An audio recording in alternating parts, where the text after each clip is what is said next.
পশ্চিমবঙ্গের মা বোনদের জন্য ভীষণ বড় একটা সুখবর। অবশেষে দীর্ঘদিনের অপেক্ষার পর অন্নপূর্ণা ভান্ডার বা অন্নপূর্ণা যোজনার যে ফর্ম সেটি প্রকাশিত হয়েছে পশ্চিমবঙ্গ সরকারের তরফ থেকে। আপনি পোর্টাল খুললেই কিন্তু বাংলা এবং ইংরেজিতে এই ফর্মটি ডাউনলোড করতে পারবেন এবং সেটিকে আপনি অফলাইনে ফিল আপ করে জমা করতে পারবেন। তো চলুন কিভাবে এই ফর্মটি ডাউনলোড করবেন, কোন পোর্টাল থেকে ডাউনলোড করতে হবে, পোর্টালটা দেখতে কেমন, কিভাবে ডাউনলোড করতে হবে, কি কি নথিপত্র লাগবে এবং কি কি ডিটেলস আপনাকে ফিল আপ করতে হবে, সম্পূর্ণটা এই ভিডিওর মধ্যে থাকবে। আমার কমেন্ট বক্সে বা ডেসক্রিপশনে লিংক দেওয়া রয়েছে, সেখানে গিয়ে আপনি ক্লিক করুন, ডিরেক্ট আপনি এই পোর্টালের মধ্যে চলে আসবেন, আপনাকে আর কোনো খোঁজাখুঁজি করতে হবে না। আশা করছি আপনারা কমেন্ট বক্সে দেওয়া লিংকের উপর ক্লিক করে এই পোর্টালে চলে আসতে পেরেছেন। তো এই পোর্টালে আসার পর আপনাকে যেটা করতে হবে, একদম ডান দিকে দেখুন কয়েকটা অপশনস দিয়েছে। কি কি দিয়েছে একবার দেখে নেওয়া যাক। ট্র্যাক অ্যাপ্লিকেশন, মানে আপনার যে অ্যাপ্লিকেশনটা আপনি করবেন সেটাকে ট্র্যাক করার জন্য একটা অপশন দিয়েছে।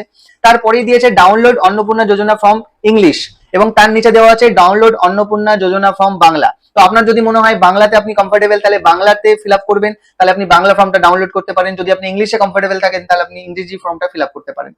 কিভাবে আপনি ডাউনলোড করবেন, জাস্ট এর উপরে আপনি একটা ক্লিক করে দিন। যেমন দেখতে পাচ্ছেন আমি ইংলিশটার উপর ক্লিক করে দিচ্ছি, একটা কিন্তু আমার ফর্ম ডাউনলোড হয়ে গেছে।